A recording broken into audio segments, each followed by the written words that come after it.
नमस्कार, आप देख रहे हैं खास मुलाकात और आपके साथ मैं हूं आशीष तिवारी। खास मुलाकात में आज हम आपसे रूबरू कराने जा रहे हैं एक ऐसी राजनेता जो कि एनजीओ चलाती थी और अब राजनीति में उतरकर जनता की सेवा करना चाहती हैं। जी हां, हम बात कर रहे हैं भारती शर्मा की, जो कि थानागाजी विधानसभा सीट से इस बार चुनाव लड़ने की तैयारी में है। भारती जी, आपका बहुत बहुत स्वागत है A1 टीवी के स्टूडियो में। बहुत बहुत धन्यवाद आपका। एनजीओ आपने चलाया, एनजीओ के माध्यम से आपने जनसेवा की और अब राजनीति के माध्यम से आप आकर के जनता की सेवा करना चाहते हैं। क्या सोच लेकर के आप जाना चाह रहे हैं? विधानसभा सीट आपने चुनी है थानागाजी, जानना चाहेंगे। एक्चुअली बात ऐसी है कि जो राजनीति का जो आप बता रहे हैं, देखो मुझे करनी है सेवा और हमेशा से मैंने अपनी लाइफ का एक ही एम रखा है कि सेवा करनी है। उसमें हम अलग अलग माध्यम जैसे चूज़ करते हैं। पहले मैंने एनजीओ चूज़ किया, अब मैं ये राजनीतिक माध्यम से आपको मतलब ये देश को समर्पित करना चाहती हूँ। अगर मुझे कुछ भी मौका मिलता है, अगर 1% भी मौका मुझे मिलता है कहीं पर भी, तो मैं उसमें सेवा ही करना चाहूँगी, क्योंकि ये मेरा लक्ष्य है। कॉलेज टाइम से ही मेरा लक्ष्य था। कॉलेज के टाइम में भी मैं थोड़ी छात्र राजनीति में थोड़ी एक्टिव थी, तो उस दौरान से मेरे मन में ये था कि मुझे राजनीति में जाना है और देश की सेवा करनी है। इसीलिए मैं इस फील्ड में आई हूँ। जी, क्या यही वजह थी कि आप जिस फैमिली से बिलोंग करती हैं, जो ससुराल है, आपके ससुर भी राजनीति में हैं और मंत्री भी रह चुके हैं, रोहिताश शर्मा दिग्गज नेता बीजेपी के रहे हैं, तो क्या उस घर में भी आप गए हैं? तो ये शुरू से मानसिकता आपकी थी कि राजनीति के साथ ही जीना है? देखो, मैं भगवान में बहुत विश्वास करती हूँ और उसमें मैंने हमेशा से यही ये लक मान लो या सौभाग्य मान लो कि भगवान ने मुझे उसी घर में मेरा मतलब संजोग बिठाया जहाँ पर ऑलरेडी ही राजनीतिक परिवार था। वैसे मेरे दादाजी भी राजनीति में सक्रिय थे, मेरी मम्मी आज भी सरपंच हैं, राजनीति में हैं। लेकिन अभी ऐसा है कि इस परिवार में आकर मुझे और भी ज़्यादा, जो मैं एक सपना जी रही थी, सपना लेकर अपने यहाँ पर आई थी, तो वो मुझे लगा है कि अब मैं उसको जी सकती हूँ और मैं राजनीति में जाके देश की सेवा के लिए अपना पूरा तन मन धन पूरा तरह से समर्पित कर सकती हूँ। तो ऐसा ये भगवान का आशीर्वाद ही समझती हूँ कि राजनीति में आना मेरे लिए एक ये सौभाग्य की बात है।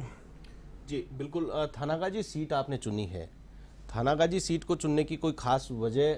क्योंकि काफ़ी चैलेंज जरूर है उस सीट के ऊपर। हाँ, चैलेंज से ज़्यादा मैंने जब जो पिछला जो चुनाव था, जो मेरे ससुर जी को टिकट दिया गया उसमें भारतीय जनता पार्टी से, तब मैंने वहाँ पर वैसे मैंने तीन इलेक्शन की कैंपेनिंग की है। 2008 का भी किया है, 2013 का भी किया और 2018 का भी किया है। लेकिन जो रियलाइज़ मैंने इस वाले आकर जो थानागाजी में आकर देखा कि इतना ज़्यादा मतलब बैकवर्ड कर रखा है इस एरिया को, जातिवाद को लेकर कर लो, चाहे आप मूलभूत सुविधाओं को लेकर कर लो, हर तरीके से इसको बहुत बैकवर्ड इसको कर रखा है। तो मैं जब इस क्षेत्र में जाती हूँ, 2018 से मैं कंटिन्यूस इस क्षेत्र से जुड़ी हुई हूँ, हर लोगों से जुड़ी हुई हूँ, वहाँ की आम जनता से जुड़ी हुई हूँ। और जब मैं जाती हूँ वहाँ मूलभूत सुविधाएं ही नहीं है। बहुत मतलब काफ़ी जो वहाँ के राजनेता हैं उन्होंने मतलब जो एक प्रॉपर एक मूलभूत सुविधाओं की तरफ जो विकास होना चाहिए उस पर कभी ध्यान ही नहीं दिया। जैसे बिजली, पानी, सड़क, एजुकेशन, सबसे ज़्यादा जरूरत तो आज के टाइम में एजुकेशन और लड़कियों की सुरक्षा है। वहाँ पर मोबाइल की नेटवर्क प्रॉपर नहीं है। लड़कियों की सुरक्षा, लड़कियों को 10-10 किलोमीटर पैदल जाकर पढ़ाई करने के लिए जाना पड़ता है और जो नौकरी सुविधाएं वहाँ कुछ भी नहीं है। जो मैंने देखा है वहाँ पर, जितना मैंने रियलाइज़ किया है, वहाँ कोई मूलभूत सुविधाओं की तो बहुत ज़्यादा कमी है। तो अगर मुझे मौका मिलेगा और पार्टी अगर मुझे 1% चांस देती है, तो मैं डेफिनेटली इसी क्षेत्र में काम करके उस क्षेत्र को ऐसा बनाना चाहती हूँ। क्योंकि एक तहसील है, वो तहसील में अगर तहसील जितनी भी सुविधाएं नहीं है, तो अब गांव और तहसील में कोई डिफरेंस अगर होना चाहिए तो वो वहाँ है ही नहीं। तो मैं सिर्फ इसी सोच के साथ मैं वहाँ उस क्षेत्र से चुनाव लड़ना चाहती हूँ। जी बिल्कुल। जैसा कि पिछला जो चुनाव था, उस चुनाव में आपने भी बताया कि आपके ससुर थे चुनाव मैदान में, बीजेपी ने उनको टिकट दिया था, लेकिन तीसरे नंबर पर वो रहे थे। लगभग 14% वोट शेयर वो ले पाए थे। और अभी अगर बात करें तो आपके सामने सबसे बड़ी टास्क टिकट लेना भी एक बड़ी टास्क है, क्योंकि उस सीट पर दावेदार काफ़ी हैं जिन्होंने दावेदारी जताई है। ऑब्जर्वर आए हैं वहाँ पर, लगातार बीजेपी आलाकमान की भी नज़र है, पूरा एक्सरसाइज किया जा रहा है। तो आप कैसे अपनी दावेदारी को प्रमुख मानते हैं उस सीट के ऊपर कि आपको बीजेपी टिकट देगी? आपकी दावेदारी कैसे प्रबल है? मेरी दावेदारी एक तो इसलिए प्रबल मैं मानती हूँ क्योंकि वहाँ पर मैं क्षेत्र से 2018 से कंटिन्यूस जुड़ी हूँ। मैंने वहाँ के हर एक बूथ पर जाकर हर एक मतलब जो मंडल अध्यक्ष हैं या जो भी पार्टी ने जो भी सदस्य जो बना रखे हैं उन सबसे मैं हमेशा टच में रहती हूँ। और उन्होंने जो मतलब मुझे समस्याएं बताई है उनको देखते हुए बेसिकली तो समस्याओं का ही निपटारा मुझे करना है। पार्टी मौका देगी तो ज़रूर मैं ये सारे निपटारा करना चाहूँगी। और वही क्षेत्र पता नहीं मुझे अपने आप ही उससे बहुत सारा लगाव हो गया उस क्षेत्र से। और मैं हमेशा उस मतलब जहाँ जिस भी सबसे मिलती हूँ सब यही कहते हैं हमेशा कि ये जो क्षेत्र है उसमें आप जैसी महिला की आवश्यकता है जो मतलब लोगों के दुख दर्द तकलीफ और जो वहाँ सुविधाएं हैं और असुविधाएं हैं उन सबको समझ पाएँ। तो हमें मतलब लोगों की जो थिंकिंग है, जो वहाँ की आम जनता की जो थिंकिंग है, वो ये कहते हैं कि आप जैसे अगर हमारे जनप्रतिनिधि होंगे तो हमें एक अच्छा मौका मिलेगा और हम अपनी समस्याएं उनको डायरेक्टली बता सकेंगे। जी बिल्कुल। भारती जी, जानना चाहेंगे कि वहाँ पर किस प्रकार का रेस्पॉन्स आपको मिल रहा है, क्योंकि टिकट देना पार्टी का काम है लेकिन फील्ड से जुड़ाव भी बेहद जरूरी है। तो फील्ड में जब जा रहे हैं, लोगों के बीच जा रहे हैं, लोगों का कैसा रेस्पॉन्स आप देख पा रहे हैं वहाँ पर? फील्ड से जुड़ाव तो मेरा काफ़ी अच्छा है और लोग जहाँ पर भी मैं जाती हूँ एक थोड़ा वहाँ सिंबल को लेकर थोड़ा सा एक लोगों में कन्फ्यूजन है कि अगर आप सिंबल लाएंगे तो आप आसानी से जीत पाएंगे, क्योंकि वो बेसिकली वो सिर्फ भारतीय जनता पार्टी की ही है। और भारतीय जनता पार्टी अगर एक अच्छा कैंडिडेट उतारती है साफ स्वच्छ छवि का, और आजकल जैसे मोदी जी ने महिलाओं को थोड़ा सा मोटिवेट भी किया है, उन्होंने वो नारी शक्ति वंदे विधेयक उन्होंने पारित कर दिया है, उसका लाभ हो सकता है बाद में मिले, लेकिन उससे भी लोगों में जागरूकता आई। अगर एक महिला उस सीट की दावेदारी करती है और पार्टी भारतीय जनता पार्टी से दावेदारी करती है तो डेफिनेटली वो सीट बहुत अच्छे मतों से निकलेगी और जनता का पूरा विश्वास है मुझ पर। जी बिल्कुल।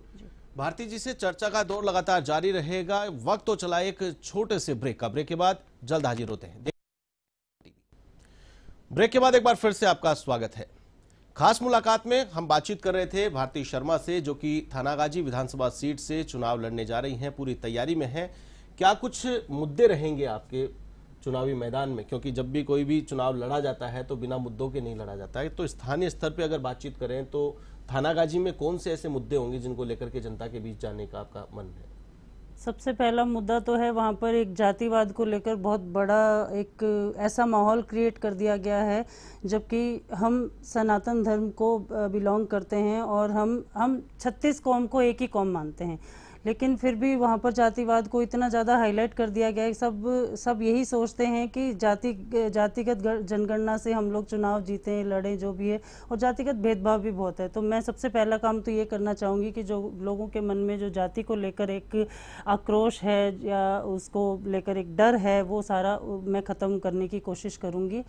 और दूसरा मुद्दा ये है कि वहाँ पर एक मतलब वहाँ का कलाकंद बहुत फेमस है। वहाँ पर मूर्तिकार जो हैं वो बहुत अच्छी मूर्तियाँ बनाते हैं, उनमें बहुत बड़ी ये कला है। उसके लिए एक इंटरनेशनली उनको हम आगे बढ़ा सकते हैं, स्वरोजगार के लिए उनको मोटिवेट कर सकते हैं। मतलब इतना अच्छा वो वहाँ पर एक व्यावसायिक हम कुछ लॉन्च कर सकते हैं, जिससे कि वहाँ की जो आम जनता है इतनी मेहनत करती है, लेकिन उनको जो मेहनत करते हैं उनको फल पूरी तरह से नहीं मिलता।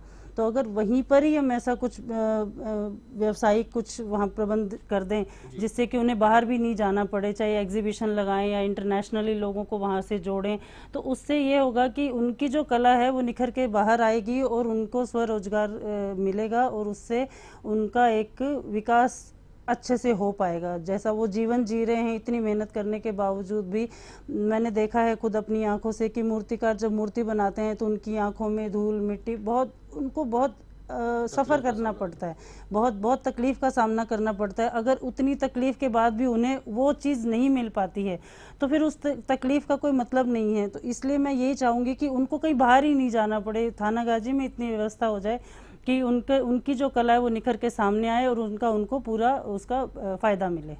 बिल्कुल, बहुत सारे लोगों को देखा गया है कि वो पलायन कर रहे हैं वहाँ से रोजगार के लिए, लोकल जो क्षेत्र है उसको छोड़ करके कहीं बाहर जा कर के आजीविका कमा रहे हैं। तो उन लोगों के लिए आपका ये विजन है।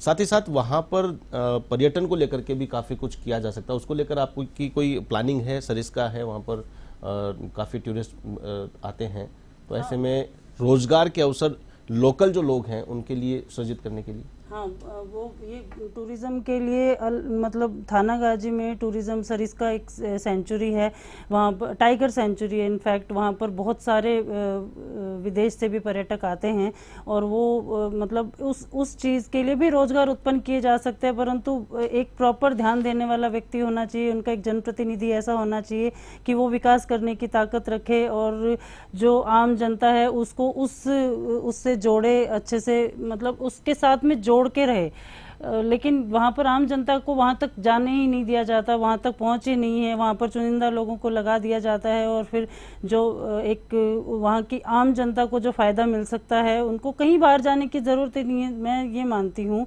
थानागाजी में अपने आप में इतने रोजगार हैं, इतनी सुविधाएं हैं, अगर उसको प्रॉपर तरीके से विकसित किया जाए तो वहाँ के लोगों को एक बार भी कहीं भी थानागाजी प्रॉपर से बाहर अलवर तक भी जाने की आवश्यकता नहीं। मैं तो ये मानती हूँ कि वहाँ अपने आप ही इतना डेवलपमेंट हो सकता है, बहुत रोजगार है वहाँ पर। जी बिल्कुल। थानागाजी क्षेत्र में जब चुनावी माहौल होता है, चुनाव में जब जाते हैं तो मुख्य जो मुद्दे होते हैं, सड़क, पानी, बिजली, शिक्षा, इन मुद्दों को लेकर के थानागाजी की जो व्यवस्थाएं हैं, वहाँ के जो विकास के कार्य हैं, उनको किस नज़र से आप देखती हैं? क्या कुछ कमी आप महसूस करती हैं? क्या कुछ आप उनको लेकर के विजन रखती हैं? सड़कों की बात तो करें, पिछले 5 सालों में सड़कों का कोई विकास नहीं हुआ है। पिछले मतलब 5 साल से ही मैं जा रही हूँ, कंटिन्यूस जा रही हूँ, 5 साल से सड़कों का कोई विकास नहीं। गांव से गांव को जोड़ने की सड़क नहीं है, मोबाइल के नेटवर्क भी नहीं है और सबसे बड़ी जो है जो बिजली की सुविधा, बिजली हमेशा मतलब बिजली भी नहीं रहती है। जहाँ जहाँ मैं तो मेरा कोइंसिडेंस मान लो या जो भी आप मान लो, इत्तेफाक मान लो, मैं जब भी वहाँ जाती हूँ मोस्टली बिजली होती नहीं है। तो ये बहुत बड़ी असुविधा है, जबकि अब तो हर गांव ढाणी ढाणी हर जगह पर बिजली के कनेक्शन पहुंच गए हैं और इतनी कमी भी नहीं है। पूरे देश का विकास हो रहा है, तो हम थानागाजी में क्यों नहीं विकास कर सकते इस चीज़ को लेकर? जी बिल्कुल। चलिए, ये हुई चुनावी जो समस्याएं हैं, चुनावी मुद्दा है, उसकी बातचीत है। लेकिन अंत में मैं आपसे जानना चाहूँगा कि क्या विजन आप देखती हैं? जैसे हर पार्टी अपना घोषणा पत्र जारी करती है, हर कैंडिडेट अपना एक विजन पेश करते हैं विधानसभा के लिए, जब चुनावी मैदान में जाते हैं, तो आपका क्या विजन रहेगा? थानागाजी को किस दृष्टि से आप देखते हैं? क्या कुछ ऐसे विकास कार्य जो अभी तक नहीं हुए जो आप कराना चाहते हैं, जानना चाहिए? सबसे पहला, मैं क्योंकि शिक्षा विभाग से जुड़ी हूँ, मैं 17 साल से स्कूल चला रही हूँ, बालिकाओं को मुफ्त शिक्षा भी दे रही हूँ, तो मैंने सबसे पहला वहाँ पर है कि एजुकेशन सबसे ज़्यादा ज़रूरी है। वहाँ स्कूल कॉलेज प्रॉपर नहीं है स्कूल कॉलेज, लेकिन एक विधानसभा क्षेत्र में जो एक स्कूल कॉलेज की सुविधा होनी चाहिए वो वहाँ पर बिल्कुल भी नहीं है। मैं चाहूँगी कि वहाँ पर सभी किसी को बाहर नहीं जाना पड़े। थानागाजी का क्षेत्र ऐसा बना देना चाहती हूँ कि वहाँ पर कम से कम पढ़ने के लिए तो बाहर नहीं जाना पड़े। और जैसा कि मैंने आपको बताया कि रोज़गार की बहुत सुविधा है वहाँ पर। हम मेडिकल कॉलेज ला सकते हैं, वहाँ पर हम ये IIT कॉलेज ला सकते हैं, बहुत जगह है, बहुत सुविधाएं हैं। लेकिन वहाँ पर अगर एक प्रॉपर ध्यान देने वाला व्यक्ति आएगा तो वो उसको अच्छे से विकास कर पाएगा। मेरा मेन टारगेट एजुकेशन है। तो वो भी आपके इलाके को मिली उधर को? नहीं, वहाँ पर कोई महात्मा गांधी इंग्लिश स्कूल नहीं है। कोई मैं वही कह रही हूँ, सरकारी जो सुविधाएं पहुंचनी चाहिए वो भी प्रॉपर तरीके से नहीं पहुंच पा रही हैं। तो ये जो मेन जो चीज़ें हैं, उन्हें छोटे छोटे काम के लिए दूसरी तहसील में जाना पड़ता है। मार्केट डेवलपमेंट नहीं है वहाँ पर। कुछ भी अगर खरीदने के लिए भी जाना पड़ता है तो प्रॉपर थानागाजी में कोई सुविधा नहीं है। उसके लिए उन्हें आसपास के जो एडजॉइनिंग जो विराटनगर है, नारायणपुर है या बानसूर है, वहाँ जाना पड़ता है। तो ऐसा क्यों? ऐसा नहीं होना चाहिए। वहाँ पर भी ये चीज़ें हो सकती हैं, जो नारायणपुर में हो सकती है, विराटनगर में हो सकती है, वो थानागाजी में भी हो सकती है। जी बिल्कुल।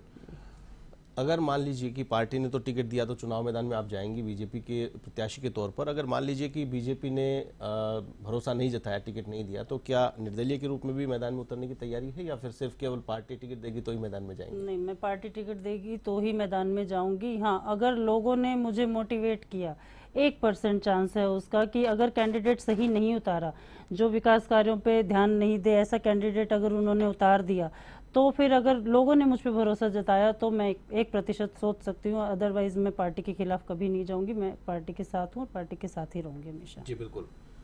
हमारे साथ जुड़ने के लिए बहुत बहुत शुक्रिया। हम उम्मीद करते हैं कि बीजेपी आप पर भरोसा जताए और बीजेपी के सिंबल पर आप चुनाव मैदान में जाएं और वहां पर चुनाव लड़ें।